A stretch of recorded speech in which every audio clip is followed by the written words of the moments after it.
everyone, and thank you again for joining me. The weather today was pleasant, albeit a bit dreary.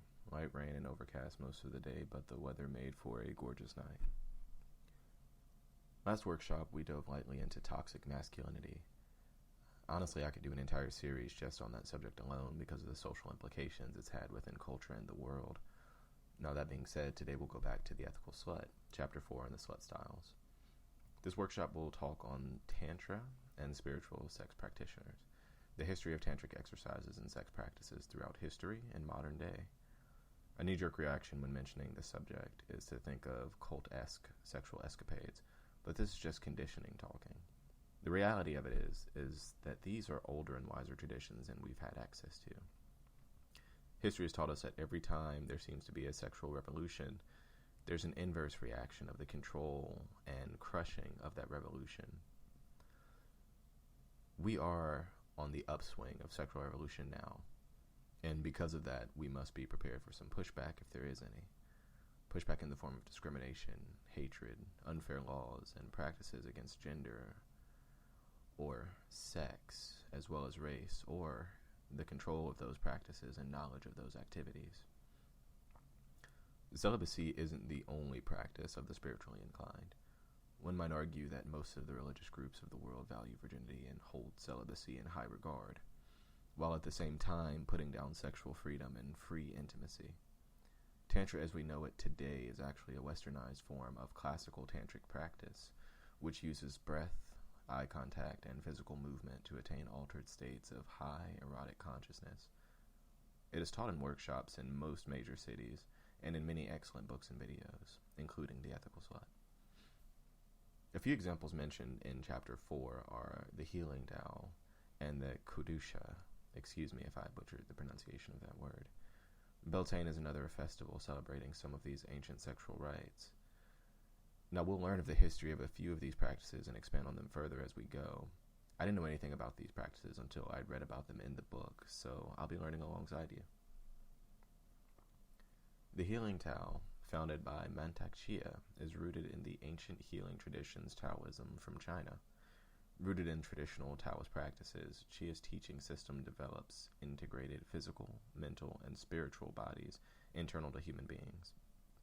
The focus is on developing human life energy, which is key for self-healing and life transformation. Mantak has suggested 9 formulae. The first 2 formulas are probably the most popular parts of Mantak Chia's teachings. However, they are not the core of the system.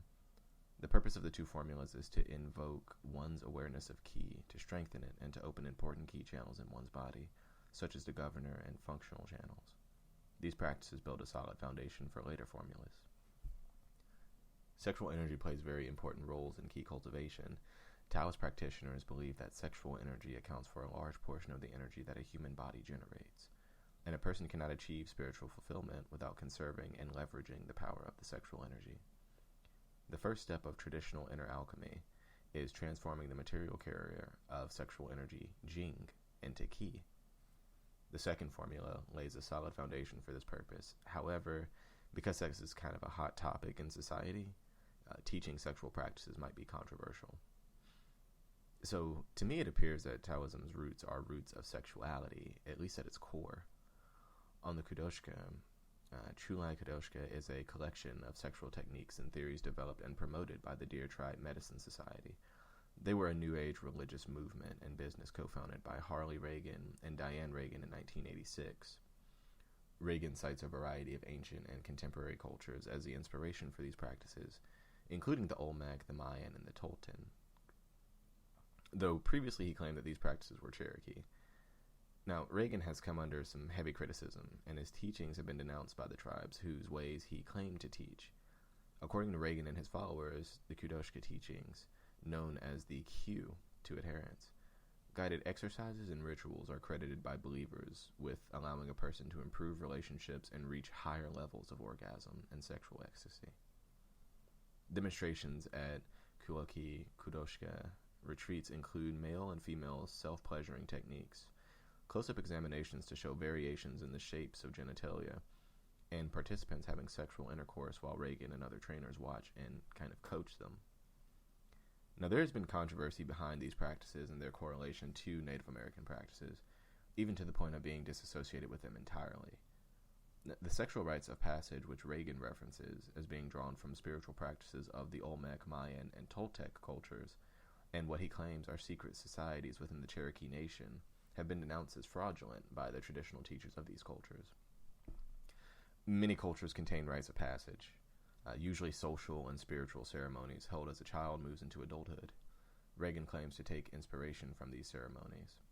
Now, however, Reagan's many critics agree that Reagan's claims of what these ceremonies consist of stands in stark contrast to the actual teachings and beliefs of the cultures he claims to represent. The Cherokee Nation disavows Reagan's claims entirely, noting that Reagan is not an enrolled member of the Cherokee Nation, nor is he a member of any Cherokee community. After being denounced by the Cherokee Nation, Reagan abruptly changed his backstory and now claims the teachings are inspired by a variety of cultures. Lastly, we'll get into a brief history on Beltane. Now, Beltane is the Gaelic May Day festival. Most commonly, it's held on the 1st of May, or about halfway between the spring equinox and the summer solstice. Historically, it was widely observed throughout Ireland, Scotland, and the Isle of Man. Beltane is mentioned in some of the earliest Irish literature, and is typically associated with important events in Irish mythology. Now, it's also known as the first of summer. It marked the beginning of summer, and was when cattle were driven out to the summer pastures. Rituals were performed to protect the cattle, crops, and people, and to encourage growth. Special bonfires were kindled, and their flames, smoke, and ashes were deemed to have protective powers. The people and their cattle would walk around, or between bonfires, and sometimes leap over the flames or embers. All household fires would be doused and then relit from the Beltane bonfire. These gatherings would be accompanied by a feast, and some of the food and drink would be offered to the Owl Sea. Doors, windows, byres, and livestock would be decorated with yellow mayflowers, perhaps because they invoked fire. In parts of Ireland, people would make a maybush, typically a thorn bush or a branch decorated with flowers, ribbons, bright shells, and rushlights. There's no similarities there between the burning bush, huh? Holy wells were also visited, while Beltane dew was thought to bring beauty and maintain youthfulness. Many of these customs were part of the May Day or Midsummer festivals in other parts of Great Britain and Europe.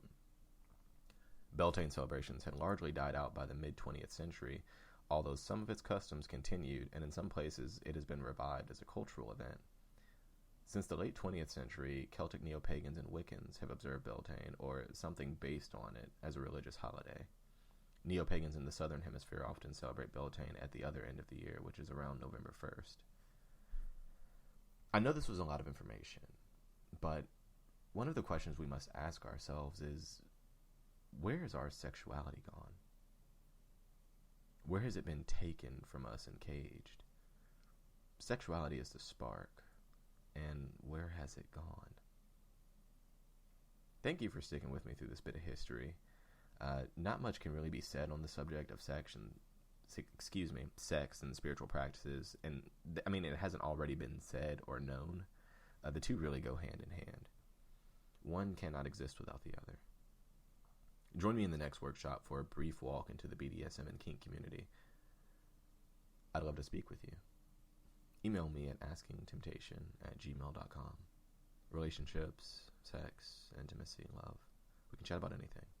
Even if you just need a friend to vent to, I'll be here for you. As always, love you. Till then.